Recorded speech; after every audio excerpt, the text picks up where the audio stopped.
Hello hello. అమ్మ శేఖరత్న గారేనా? చెప్పండి.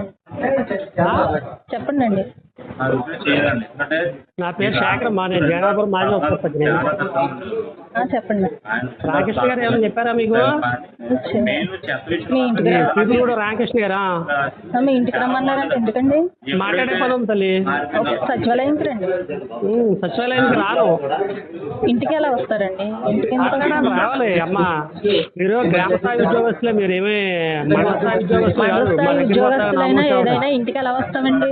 మాట్లాడే పని ఉంది తల్లి. నీకు రాలేకపోతే కేవలం తోడు తీసుకొస్తావు. మీకు ఏదన్నా ఉంటే సచివాలయంకి వచ్చి మాట్లాడండి.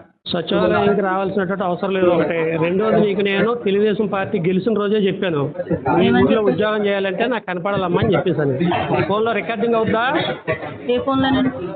మీ ఫోన్లో రికార్డింగ్ అవుతాయా నేను మాట్లాడే మాటలు? అవుతాయి. రికార్డింగ్ చేసుకోండి. మీరే ఊరికి మనగాలేం కాదు. మీరే సచివాలయంలో కూర్చొని మాకు ఎవరికీ కనపడకుండా ఉద్యోగం చేసేటానికి మీరు ఎవరికి చెప్తారు? ఈ ఊర్లో మీరు పెద్ద నాయకుడు ఎవరు అనుకుంటున్నారు? ఆ నాయకుడికి కూడా చెప్పండి, ఇలా పలానా అతను కౌరంపించాడు, నేనైతే రాను, నీకేమైనా సమస్య ఉంటే సచివాలయం కాడికి రా మాట్లాడదాం అని చెప్పాను. అలా కుదరదని చెప్పాడు ఆయన. ఆయన కనపడకోకుండా జగన్నాథపురంలో ఉద్యోగం అయితే చేయటం కుదరదని చెప్తున్నాడు. విన్నావా తల్లి? వింటున్నానండి, వింటున్నాను. రికార్డింగ్ చేసుకుంటున్నావా? చేస్తున్నాను, రికార్డ్ అవుతుంది. చేసుకుని నువ్వు మీ ఇక్కడ ఈ ఊర్లో మెయిన్ నాయకుడు ఎవరైతే అనుకుని రాలేనని చెప్తున్నావో ఆయనతో చెప్పు. లేదు మీ పై అధికారులు నీకు ఎవరైతే ఇక్కడ ఉద్యోగం చేస్తున్నారో డ్యూటీలు వేస్తున్నారో వాళ్ళతో చెప్పు. ఏమని చెప్పమంటారు? అసలు మీ ఇలా అన్నాడండి అతను, నాకు కాపాడుకోకుండా జగన్నాథపురంలో ఉద్యోగం చేయడానికి కుదరదని అంటున్నాడు, రావద్దు అంటున్నాడు, కనపడాలంటున్నాడు ఇంటికి వెళ్ళి. నేనైతే సచివాలయంకి వస్తే నీతో ఏమైనా ఉంటే మాట్లాడతాను, లేకపోతే మాట్లాడని చెప్పాను. అంటే నేను అన్నది కరెక్టేనండి. మీకు ఏదైనా ప్రాబ్లం ఉంటే సచివాలయంకి రండి. నాకు ఆ ప్రాబ్లం నేను రానమ్మా. సచివాలయం కాడికి వచ్చి నీతో నేను దెబ్బలాడాల్సినటువంటి గొడవ నాకు అదేం లేదు. నా పాలసీ ఏంటో లేకపోతే నీ పాలసీ ఏంటో మాట్లాడాలని రమ్మన్నా నేను. నీకు నచ్చితే నచ్చకపోతే కనుక పై అధికారులు చెప్పు, నీతో మాట్లాడతాం. సచివాలయం కాడికి మేము రావక్కర్లా. నువ్వు ఎక్కడికి రావాలో ఎలా చేయాలో అవన్నీ మేము పడతాం అప్పుడు తర్వాత. నీ మాట్లాడింది అందుకే నేను రికార్డింగ్ చేసుకోమని చెప్పేది నీకు తల్లి. అదవుతుందా? మేము మునగాళ్ళం కాదండి. మేము మనగాడు కాకుండా నువ్వు చాలా కాదు, నువ్వు చాలా ఇదిగో మాట్లాడే కదా. ఇప్పుడే నీకు ఏమైనా పని ఉంటే సచివాలయం కాడికి రమ్మన్నావు. నేను ఎక్కడో యాబ్సెంట్ కాడ కూర్చుంటే మీ ఎస్ఐకే నీకు నేను దొంగోళ్ళే కనిపించాను, లెగు అని చెప్పేసి అన్నా. అక్కడ సంస్కారం లేకుండా ఇవన్నీ మా దగ్గర కూడా ఉన్నాయి కదా. ఇవన్నీ లేకోకుండా ఏం లేదు కదా. ఏమైపోయాడు ఆ ఎస్ఐ గారు? నువ్వు మీరందరూ కూడా ఎక్కడ ఎవరికే కనపడకోకుండా ఉద్యోగాలు చేసేద్దరు కదా నల్లజారులో. ఇదేమో జగన్ ప్రభుత్వం ఏం కాదు ఇది. మీరు ఎలా కావాలితే అలా చేసేయడానికి, లేకపోతే మీరు ఎలా కావాలితే అలా చెందటానికి. ఈ ఊర్లో నువ్వు మెయిన్ నాయకుడు ఎవరు అనుకుంటున్నావు? తెలుగుదేశం పార్టీలో తల్లి. సరే, మీ నాయకత్వం మీ నాయకుడు ఎవరు అనుకుంటున్నావు? ఇక్కడ నువ్వు ఎవరికి చేస్తాను ఊర్లో? ఇప్పుడు ఊర్లో ఎవరికి చెప్తే నువ్వు సచివాలయ ఉద్యోగమే కదా. నువ్వు మండల స్థాయి సబ్ ఇన్స్పెక్టర్ ఏం కాదు కదా. నేను చెప్పలేదు కదండి అలా మీకు.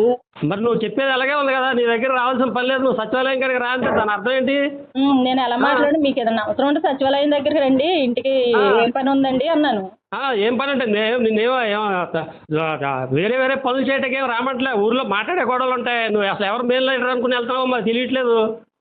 ఎవరిదో మాట్లాడాలి, తర్వాత మిగతా విషయాలు ఉంటాయి మాట్లాడాలి. మేము అక్కడ అందరి ముందు వచ్చి ఇవన్నీ మాట్లాడాలి నీ దగ్గర.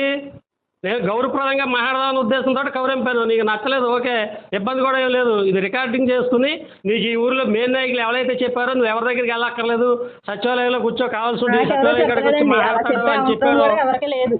అదే ఎస్ఐ గారే చెప్పారో నీకు, లేకపోతే మీ నాయకులు చెప్పారో, లేకపోతే మా నాయకులు చెప్పారో చెప్పాలి. అందరికీ చెప్పి మాట్లాడుకుని నువ్వు ఇది చేసుకో, ఇబ్బంది ఏం లేదు నాకు.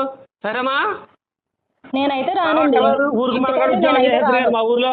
జగన్నాథపురం వచ్చేసి మా ఊర్లో ఊరికి మనగాడు ఉద్యోగం చేసి మమ్మల్ని అమ్మనా బూతులు తిట్టించి వ్యాపారం చేసేద్దరు కానీ మీరు. మా ఎవరికి మా దగ్గర ఎవరి దగ్గర రాలే. నువ్వు లేవేంటి ఆ రోజు? కాబట్టి నీ నోరేమైంది? ఎవడ అలా మాట్లాడకండి. అతను కూడా ఊర్లో ఒకసారి పేషెంట్ చేస్తున్నావు మీరు నా మీద సీరియస్ అవుతున్నారు కదండి. నువ్వేమన్నా వెళ్ళకు, ఎక్కడ కూర్చున్నాడు నువ్వు అన్నా. నువ్వు నా దగ్గరికి వచ్చి నేను అలా అనలేదండి. చెప్పాను నువ్వు ఇంకా ఈ రోజు మొదలెట్టి ఈ ఊర్లో నాకు తెలియకుండా రాకమని నేను అప్పుడే చెప్పాను నీకు వెంటనే. పోలీసు వచ్చి జగన్నాథపురం మా ఊరు వచ్చి అసలు 10 సార్లు అంటుంటే ఏమయ్యా నువ్వు? అలా అనడం నేను వినలేదండి. మరి వినలేదు. మరి వెనుకోకుండా మాకు కనపడకోకుండా మా ఊర్లో ఉద్యోగం చేసి ఎవడన్నా ఊర్లో తాగుబోతాడు గయ్యమంటే ఫోన్ చేసి రెప్పించేసి మమ్మల్ని బూతులు తిట్టించేసి వ్యాపారం చేసేస్తావా? నాకేం పని అండి మిమ్మల్ని తిట్టించేదాకా? మరి నువ్వు మాట్లాడేది ఎలాగొద్దమ్మా, నేనేమన్నాను గౌరవప్రదంగా నేను చెప్తే బాగుండదని చెప్పేసి అని రామకృష్ణ గారు తెలిసిన మనుషులు మా ఇంటికి వచ్చాడు ఆయన చెప్పారు ఏమంటే ఒకసారి ఆవిడ ఉంటే కనపడమని చెప్పండి మాట్లాడాలని చెప్పేసి అని. నేను ఎన్ని వచ్చి నీకు ఆఫీస్ కార్డు వచ్చి మాట్లాడినా ఫోన్ చేసన్నా చెప్పొచ్చండి, ఆ? ఫోన్ చేసన్నా ఇలా చెప్పొచ్చు మీరు. సరే అయితే ఫోన్ చేసి మాట్లాడదాం, అందుకని నేను రికార్డ్ చేసుకోమని చెప్పాను. రికార్డ్ పర్సనల్గా చేసుకో, ఇంటికి వచ్చి కలిసే ఈ అంత సమాధానం ఏంటండి, చాలా తప్పదండి. బాగుంది. ఇలా అన్నాడు పలా రోడ్ అని చెప్పేసి అని నీకు ఎవరైతే ఇక్కడ సరేనండి. నాయకులు మేము ఇది చేస్తాం చెందుతాం ఆడి దగ్గరికి వెళ్ళక్కర్లా సచివాలయం కాడికి రమ్మని నాకు చెప్పిన ఎవరు వాళ్ళతో వాళ్ళతో చెప్పరండి మాట్లాడు, అలాగా. లేదంటే నాకు మీ ఎవరు పోలీసుతో వీళ్ళిద్దరూ అలా మాట్లాడు, చెప్పరండి. మీ పోలీసుతో మాట్లాడు, మీ పోలీస్ దగ్గరికి ఎలా వెళ్ళాలో లేకపోతే నీ దగ్గరికి ఎలా వెళ్ళాలో అవన్నీ కూడా మేము కూడా ఆలోచిస్తాం కదా. మీ మాట తీరుని బట్టి మా మాట తీరుని బట్టి వ్యవహారం నడుపుతుంది. సరేనండి. అమ్మా నువ్వు కనపడుకోకుండా జనాభాలో ఊరికి మనగాడు ఉద్యోగం చేయక్కర్లా మాకు. మా ఉద్యోగం మీద మాకు తెలుసండి. అందుకేనమ్మా నీకు తెలుసు కాబట్టి నేను అందుకే నీకు చెప్పేది కూడా అదే. చేయాలో తెలుసు. ఈ మాట కూడా ఈ తతంగం వల్లే నువ్వు నేను రావద్దు నీకు ఊళ్ళోకి అని చెప్పాను. నేను ఊళ్ళో సచివాలయంలోకి ఎలా వచ్చేస్తా మా ఊరు జనాపురం మాకు ఎవరికి తెలవకుండా ఎలా చేస్తాను నీకు ఉద్యోగం?